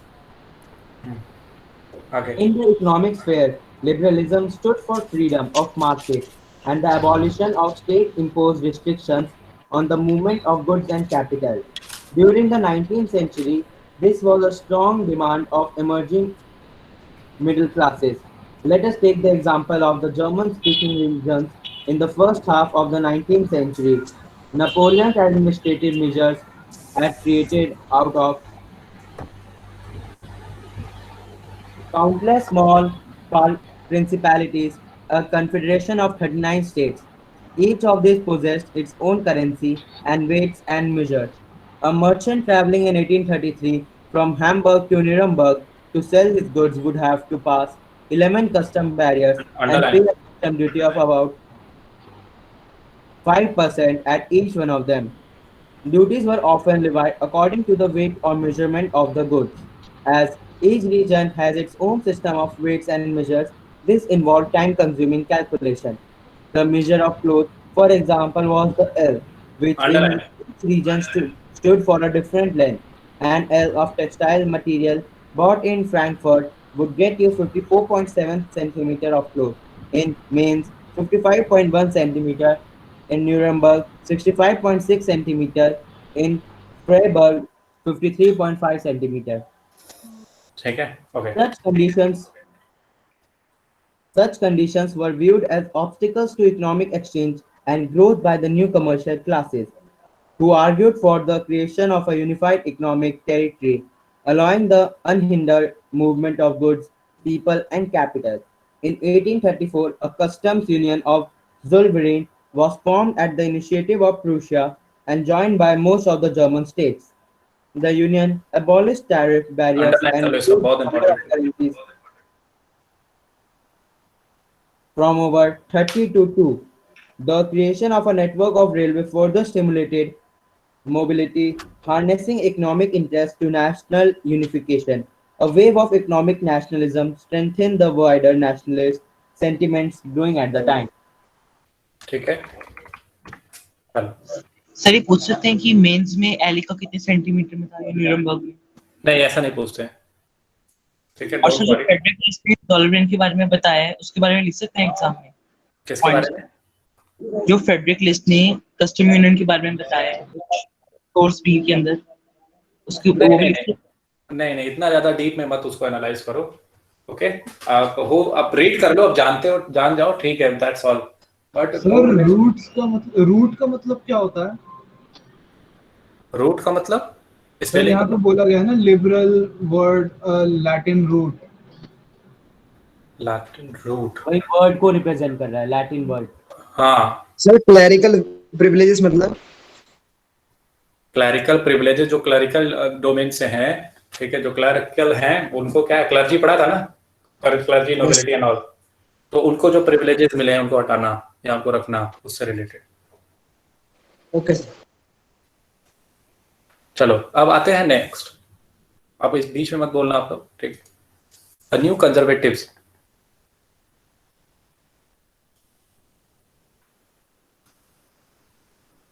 New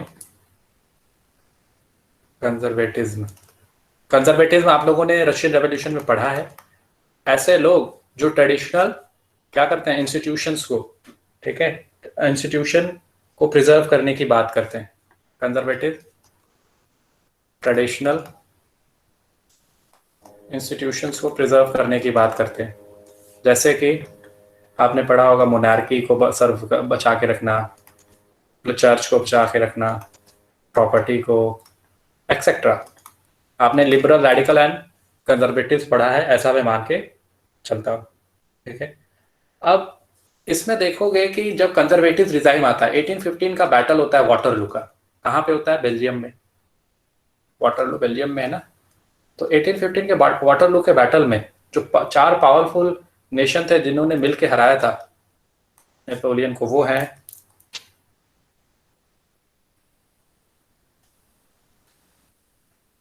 ये आया हुआ question है NTSC का। ये किसको हराया? एक के बदले 4। हाँ, नेपोलियन। तो फ्रांस के साथ भी कोई एलाई में था। हाँ, अब ये देखो, ये नेपोलियन को मिलके हराते हैं ये कौन? 4 नेशन, ठीक है। तो अब एक कंजर्वेटिव रिजाइन सेटअप होता है। ये रिजाइन, ये क्या, क्यों हराते हैं इसको? क्योंकि ये चेंजेस ला रहा है। कंजर्वेटिव रिजाइन हटा दिया है एक तरीके से, डिक्टेटर काइंड ऑफ गवर्नमेंट ले आया है, और ट्रेडिशनल एडमिनिस्ट्रेटिव वे में बहुत सारे चेंजेस लाए हैं। तो इनको हराया जाता है पहले, और टेरिटरी बढ़ाते चला जा रहा है अपना, तो इसको हराया जाता है और एक नया कंजर्वेटिव रिजाइन आता है। तो कंजर्वेटिव रिजाइन पे आप देखोगे 2 तरीके के होंगे। पहला काइंड होगा ए, जो कि इस तरह के अपने ट्रेडिशन को सेव करने की कोशिश करेंगे। फिर दूसरे होंगे बी। मैं ए भी हालांकि आपके बुक में नहीं दिया है कहीं पे भी, बस 2 तरीके के हैं, ये बताने की कोशिश कर रहा हूं आपको कि 2 तरीके के हैं। दूसरे वाले जो कंजर्वेटिव्स हैं, मोस्ट कंजर्वेटिव्स, वो क्या चाहते हैं? चेंजेस चाहते हैं। किस तरह के changes? Which were done by Napoleon के जैसे चेंजेस लाओ। नेपोलियन ने बहुत अच्छा काम किया एडमिनिस्ट्रेटिव वे में, आप भी करो। आप अगर ऐसा करोगे तो आपकी मोनार्की और क्या हो जाएगी? मजबूत हो जाएगी, स्ट्रेंथन हो जाएगी, मोर इफेक्टिव एंड स्ट्रांग हो जाएंगे आप, मोर इफेक्टिव एंड स्ट्रांग। क्योंकि people are now fed up with this monarchy form of government. They want a change, so bring change, and bring change like the the Napoleon did. Modern army ले आओ। Sir मतलब conservatives भी अब changes आने लगे थे। हाँ, efficient bureaucracy, इस पे लिख लेना, efficient bureaucracy, abolition of, ये सब किया था उसने, feudalism, etc. तो इसके अब ऐसे लोगों की बात अभी नहीं मानी जाएगी। You will found that okay, ठीक है, अपना राय दे रहे हो, अपना राय अभी साइड में रखो। काम कैसे चलेगा? ऐसे, जैसे कि ट्रेडिशनल इंस्टीट्यूशन को प्रोटेक्ट करना। अब ट्रेडिशनल जो है कि इंस्टीट्यूशन कैसे प्रोटेक्ट होता है, फिर बाद में कैसे वो हटता है, वो अभी हम देखेंगे। अब ये वाटरलू के बैटल में हुआ क्या 1815 में, जब नेपोलियन हार गया तो एक ट्रीटी हुई, treaty of Vienna. Very very important. बच्चे पूछते हैं सर एग्जाम में क्या आएगा, बच्चे यही आएगा, उठा के पेपर देख लो 10 साल बाद, रिपीटेटिवली ये पूछा गया है। और क्या क्या अभी हालांकि और भी बहुत सारे हैं क्वेश्चंस जो रिपीटेटिवली पूछे गए हैं। तो treaty of Vienna is among one of them. ठीक है, तो ट्रीटी ऑफ वियना क्या है? ट्रीटी ऑफ वियना जैसे आपने पिछले साल पढ़ा था, कुछ पढ़ा था ट्रीटी से रिलेटेड, ट्रीटी ऑफ वर्साइलेस। हाँ अब ये ट्रीटी ऑफ वियना होगा। अब यहाँ पे क्या, हाँ यहाँ पे जो कांग्रेस होगा, ठीक है, यहाँ का कांग्रेस कौन होस्ट करेगा? होस्टेड बाय ऑस्ट्रियन, एनटीएससी के लिए वेरी वेरी इंपॉर्टेंट, चांसलर, क्या नाम है इनका? Duke Metternich. क्या नाम है? Duke Metternich. Very very important. ठीक है, तो अभी ट्रीटी ऑफ वियना में होता क्या है मैं आगे अभी बता रहा हूँ। Shall I rub this? Yes sir. Yes, sir. Yes, sir. Sir no sir, वो लास्ट पे नाम बता दो उसका फिर से।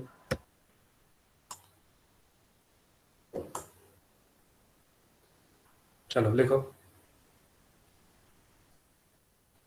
सर ये कांग्रेस वर्ड हर जगह यूज क्यों होता है, इसका मतलब क्या होता है? कांग्रेस का मतलब कि एसोसिएशन, संगठन। एसोसिएशन मतलब ग्रुप ऑफ पीपल। और सर ब्यूरोक्रेसी का मतलब क्या? नौकरशाही, जो सिविल सर्वेंट होते हैं उनको ब्यूरोक्रेट्स कहते हैं, जो एग्जामिनेशन पास करके जाते हैं, काम करते हैं पॉलिटिशियंस के लिए। चलो अब नेक्स्ट आते हैं हम treaty of Vienna. Very important, बता दिया है, फटाफट लिख लो।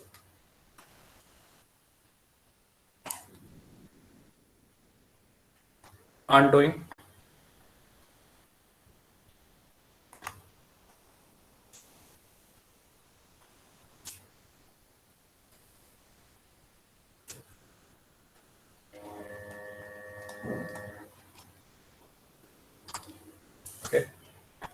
फिर उसमें बर्बन डायनेस्टी। बर्बन डायनेस्टी जो कि हटा दिया गया था, क्या हो जाता है? Restored in France. फिर उसके बाद सर अगर बर्बन डायनेस्टी का जो हेड उसको मार ही दिया तो फिर उसका आगे कैसे हो गया, मतलब रिस्टोर कैसे हो गया? सभी को नहीं मारा गया था, ठीक है, उनके वंश के सभी को नहीं मारा गया था। यहाँ पे लुइस 18 आते हैं। सर बाकी को छोड़ के ही सबको मार देते। सर यहाँ लुइस पे 18 आता है। 17 अब ये फाइंड करो, लुइस 18 यहाँ पे आते हैं, ये बता दिया मैंने। 17 के बारे में शायद उतना डिस्कशन नहीं है यहाँ पे। 1804 से तो और 15 तक तो यही था, कौन? नेपोलियन ही था। और उसके पहले 1792 तक आपका लुइस 16 ही था। अब 17 के बीच में उथल पुथल है, चेक कर लेना। सर यहाँ पे तो लुई फिलिप लिखा हो। हाँ सर लुई फिलिप था ना? देख के बोलो, देख के। सर फ्रांस में तो डेमोक्रेसी हो गई थी, तो फिर दोबारा कैसे रिस्टोर हो गई bourbon dynasty? Bourbon dynasty, Napoleon ने डिक्टेटर गवर्नमेंट डेमोक्रेसी हटा दिया था। अभी आपने पढ़ा है नेपोलियनिक कोड में, डिस्ट्रॉयड डेमोक्रेसी। तो ये 1815 के बाद का है। ओके, अभी 1815 के बाद अभी हम देखेंगे 1830। तो 1830 का जब जुलाई रेवोल्यूशन होगा तो आप में से किसी ने कहा लुइस फिलिप, तो वो आएंगे वहां पे। वो ये लुइस 18 मैंने एक्स्ट्रा आपको बता दिया, बुक में नहीं दिया है। चलो अब आ जाओ, पहले समझ लो, लिख लो। तो मतलब फ्रांस क्या करता है? लॉस्ट 18 था। लिख लो, अभी मैं डाउट सॉल्व करता हूं, पहले लिखो। France lost the territories it had annexed. Okay, फिर उसके बाद आप देखोगे फ्रांस में अब फ्रांस में क्या था? फ्रांस ने क्या किया था? कई सारे टेरिटरीज एनेक्स कर रखे थे। यहाँ पे अगर देखो तो अगर ये फ्रांस मान लें तो ये धीरे धीरे अपने क्या है, ये बढ़ाते जा रहा था कदम नेपोलियन। तो अब क्या किया गया, नए नए यहाँ पे किंगडम्स बना दिए गए कि फ्रांस फ्यूचर में कभी एक्सपैंड ना कर पाए। तो इसलिए इसके नॉर्थ में किंगडम ऑफ नेदरलैंड, बेल्जियम को इंक्लूड करके है। बेल्जियम के बारे में रिसेंटली आपने पढ़ा।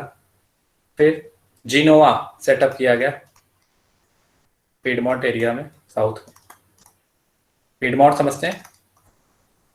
पीडमोंट एरिया है ना, हाँ, साउथ में बनाया गया जिनोवा, साउथ में। अब इसमें इसके अलावा और क्या था? प्रूशिया को उसके वेस्टर्न फ्रंटियर में इंपॉर्टेंट टेरिटरी मिली थी, important new territory. Prussia got important new territory in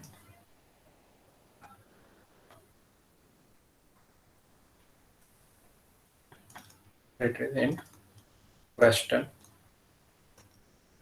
frontier. Western frontier में इंपॉर्टेंट न्यू टेरिटरी मिली। ऑस्ट्रिया, नॉर्दर्न इटली, याद रखना इसको। अब इटली यूनिफिकेशन में फिर से पढ़ेंगे इसको। ऑस्ट्रिया को क्या मिला? नॉर्दर्न इटली मिल गया। ओके, फिर उसके बाद जर्मन जो कन्फेडरेशन बनाया था उसने लेफ्ट अनटच्ड। ओके, रशिया को क्या मिला? पार्ट ऑफ पोलैंड, ये भी पढ़ेंगे, पार्ट ऑफ पोलैंड। प्रूशिया को क्या मिला? Part of Saxony. तो ये अलग अलग रीजन। अब होता है ना कि कोई हार गया, ठीक है, तो उसके जितने भी बचे हुए चीजें हैं, ठीक है, इंपॉर्टेंट, उसको क्या करना? आपस में बांट लेना, बराबर कम बेसी करके क्या करना? आपस में बांट लेना। हराने का उसके ऊपर यही फर्क पड़ा, मतलब इसका यही रिजल्ट निकला कि जो भी इंपॉर्टेंट टेरिटरीज थी उसको आपस में क्या कर लिया गया? बांट लिया गया। रशिया ने भी लिया, प्रूशिया ने भी लिया। देखो कौन है मेजर पावर? तो यही है, चारे लोग मिलकर आते थे ना। ब्रिटेन है, ओके, रशिया है, प्रूशिया है और ऑस्ट्रिया है, यही तो हराते हैं। समझ में आ रहा है? तो ये सब आपस में क्या कर रहे हैं? बांट रहे। तो अब आगे देखते हैं क्या होता है। सर ब्रिटेन ने कुछ भी नहीं लिया इसमें से। इनका जो मेन इंटेंशन था, ब्रिटेन ने मोरलेस, ब्रिटेन ने उसमें ज्यादा इंटरफेरेंस नहीं दिखाई है। Okay sir. मेन इंटेंशन इनका क्या था? सबसे ज्यादा पावरफुल था उस समय। Restore under Napoleon monarchies. जैसा प्रेजेंट फ्रांस है वैसे ही होगा। ठीक है, इंटेंशन क्या था? Main intention restore the monarchies. देख लिया ट्रीटी ऑफ वीना सभी ने? Sir yes sir. डाउट था। Yes sir. Yes sir. आप देखो, यस सर। अब मेरी बात सुनो। अब ये ट्रीटी ऑफ वेट करो। ट्रीटी ऑफ वीना में हमने देखा कि वापस में इन्होंने बांट लिया। अब कंजर्वेटिव रिजाइन सेटअप हुए, और ये कंजर्वेटिव रिजाइन्स जो सेटअप होते हैं वो ट्रेडिशनल वे ऑफ थिंकिंग वाले कंजर्वेटिव रिजाइन्स हैं। यहाँ पे देखा जाता है अगर इनका कोई विरोध करता है, ठीक है, या इनके खिलाफ जाता है, तो उनके प्रति ये स्ट्रिक्ट एक्शन लेते हैं। और स्ट्रिक्ट एक्शन लेते हैं तो लोगों को जो है कि क्या करना होता है? चुप होना होता है, दबना पड़ता है इनके सामने। तो इससे बचने के लिए और इस कंजर्वेटिव रिजाइन को थ्रो करने के लिए आप देखोगे कई सारे सीक्रेट सोसाइटीज बनती हैं थ्रू आउट द यूरोप, और उसमें से जो प्रोमिनेंट वन सीक्रेट सोसाइटी है वो गिउसेपी मैज़नी आप पढ़ोगे, मैथनी कहा जाता है हिंदी में, ठीक है, वो इटली के हैं जिन्होंने इस कंजर्वेटिव रिजाइन को हटाने के लिए बहुत प्रयास किया, भरपूर्वक प्रयास किया। सर ये तो पिछले साल हमने ये इसके बारे में unification of Italy. Yes sir. हाँ, मैंने बताया था कि 10 में पढ़ोगे। Yes sir. ठीक है, तो Soumya Ahuja, yes sir. Read करो इसको। Following the defeat, A new conservatism after 1815. Following the defeat of Napoleon in 1815, European governments were driven by a spirit of conservatism. Conservatives believe that established traditional institutions of state and society, like the monarchy, the church, social hierarchies, property, and the family, should be preserved. Most conservatives. Most conservatives, however, did not propose a return to the society of pre-revolutionary days. Rather, they realized from the changes initiated by Napoleon that modernization could in fact strengthen traditional institutions like the monarchy. It could make state power more efficient and effective and strong. A modern Okay, army. Soumya, I Yes, think sir. there is a problem today. There is a problem in your mic. Okay, कोई बात नहीं. Aditya Narayan. Aditya Narayan, are you there? No. Aditya Sir, Verma. can I read? Vaibhav, Yes, sir. read करो. Rather, they realized from the changes initiated by Napoleon that modernization could, in fact, strengthen traditional institutions like the monarchy. It could make state power more effective and strong.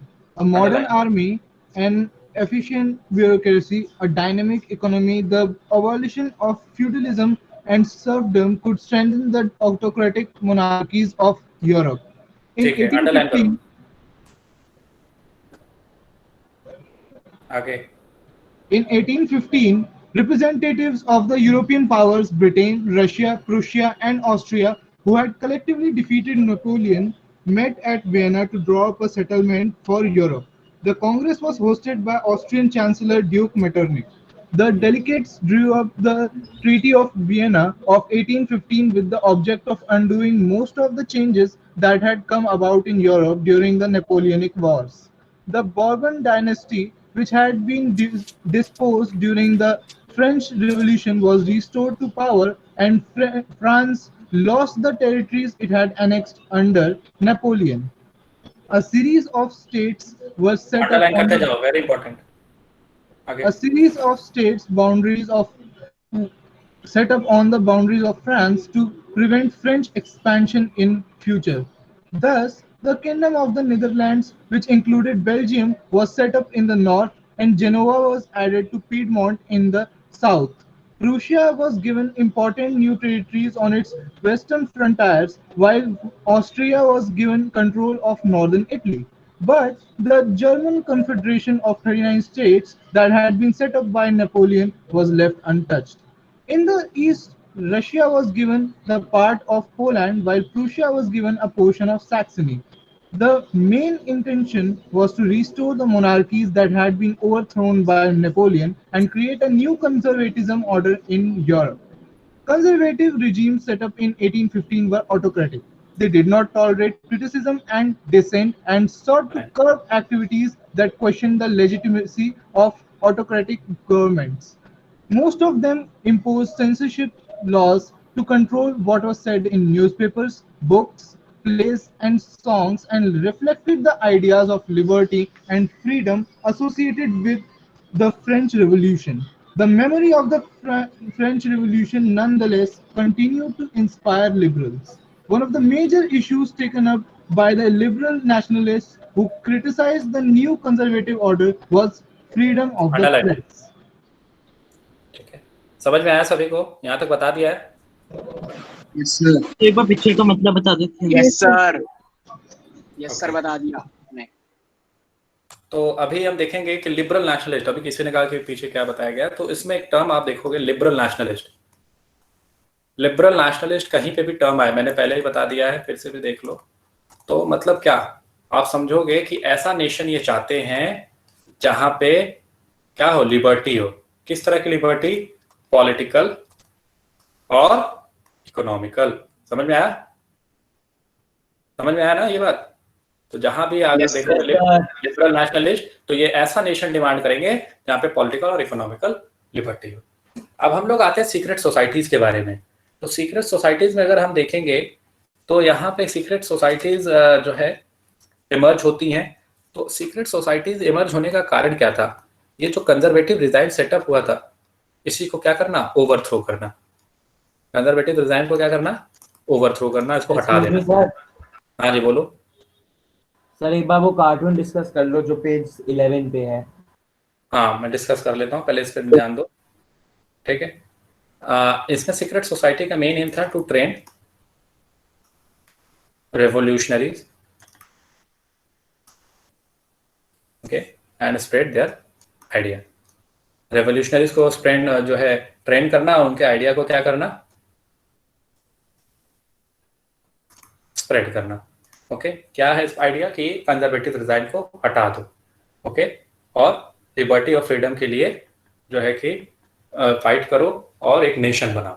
ऐसी में जो है जो prominent figure आते हैं limelight में है वो है गिउसेप्पी मैज़नी। इटली में यूनिफिकेशन में बहुत हेल्प करते हैं ये, हालांकि गिउसेप्पी गैरिबाल्डी भी आएंगे, अभी आप पढ़ोगे। तो इसके ये कौन है, इटालियन, कई बार पूछा गया, रेवोल्यूशनरी है ये इटालियन रेवोल्यूशनरी हैं। ये बॉर्न कहाँ हुए थे, जिनोवा में, कब, 1807 में। ओके, और ये मेंबर थे किसके, सीक्रेट सोसाइटी के, मेंबर ऑफ, इनके ऊपर शॉर्ट नोट्स आता है, बना लेना आप लोग, सीक्रेट सोसाइटी, क्या नाम था, कार्बोनरी। ओके, कार्बोनरी के सीक्रेट सोसाइटी के मेंबर थे। 1831 में क्या हुआ कि 24 साल के उम्र में, एज कितनी थी, 24 साल, इन्होंने क्या किया, ये कहाँ चले गए, एग्जाइल में, देश निकाला हो गया इनका। ठीक है, क्या किया था, रेवोल्यूशन किया था, रेवोल्यूशन इन लिगोरिया में रेवोल्यूशन के कारण।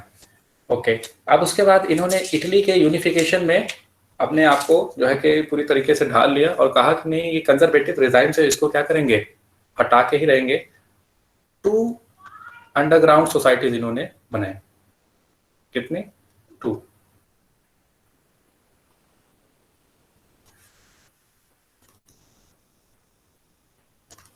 एक था, ये भी कई बार पूछा गया एग्जाम में, यंग इटली। एक था young Europe, young Italy and young Europe. ये कहाँ पे था, मर्सेल्स। यंग यूरोप कहाँ पे है, बर्न। ओके, तो यहाँ पे 2 सीक्रेट सोसाइटीज इन्होंने बनाई। ये वाला मिटा देता हूं मैं। अब ये सीक्रेट सोसाइटी बनाने के जो है पीछे इनका इंटेंशन क्या था कि ये कंजर्वेटिव डिजाइन को हटाना, साथ ही साथ इटली को यूनिफाई करना। इटली को क्या करना, यूनिफाई करना। ये बिलीव करते थे, गिउसेप्पी मैज़नी, ही बिलीव्ड दैट गॉड भी ये बात मानते हैं, गॉड ऑल्सो नोज, ठीक है, intended nation to be natural unit of mankind. तो ये इंसान कौन होते हैं उसको हटाने वाले, मानव के भला, मानव के क्या कहते हैं, मानव के, मैनकाइंड को क्या कहेंगे, मानव के भले के लिए। ठीक है, गॉड भी ये मानते हैं कि नेशंस का बनना जरूरी है और ये नेचुरल है, बनना ही चाहिए। और इटली जो स्मॉल स्टेट्स और किंगडम से बना हुआ है ना, उसे हटाओ। स्मॉल स्टेट्स एंड किंगडम से बने हुए हैं, इनको हटाओ और इनको क्या करो, पैच वर्क करो और यूनिफाई करो इटली को, ये उन्होंने कहा है। ओके, इसमें wider alliance of nation, with wider alliance of nation, अलग अलग नेशंस की मदद की हेल्प से इटली को क्या करो, यूनिफाई करो। अब इसी तरीके से सीक्रेट सोसाइटी अगर आप देखो तो सीक्रेट सोसाइटी इसी तरीके से कहाँ बनने लगे, इन्हीं के बेसिस पे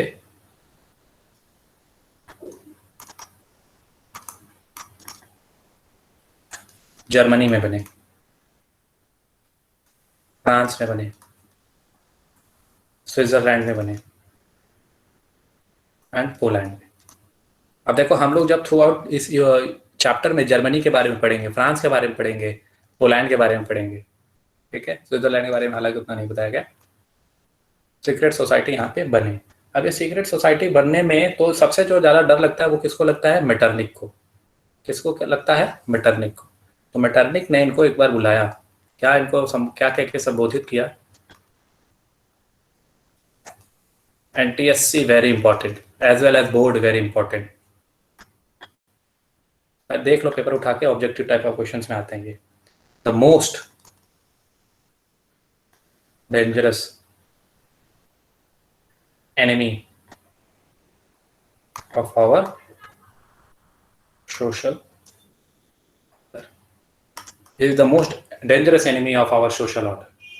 तो जो भी सोशल ऑर्डर, मेटरनिक ने कहा उनको, गिउसेपी मैज़नी को, क्योंकि जो ओवरऑल सोशल ऑर्डर बना रखा था कंजर्वेटिव रिजाइन ने, उसको ओवरथ्रो करने के लिए इन्होंने पूरी मशक्कत लगा दी थी गिउसेपी मैज़नी ने, और इन्हीं के तर्ज पे, इन्हीं के आइडियाज के बेसिस पे कई सारे सीक्रेट सोसाइटीज अलग अलग रीजन में सेटअप होने लगी। इस सीक्रेट सोसाइटीज के जो मेंबर हुआ करते थे वो लाइक माइंडेड पीपल हुआ करते थे, ठीक है, जिनका एक ही मेन मकसद होता था to overthrow the conservative regime and to set up nation.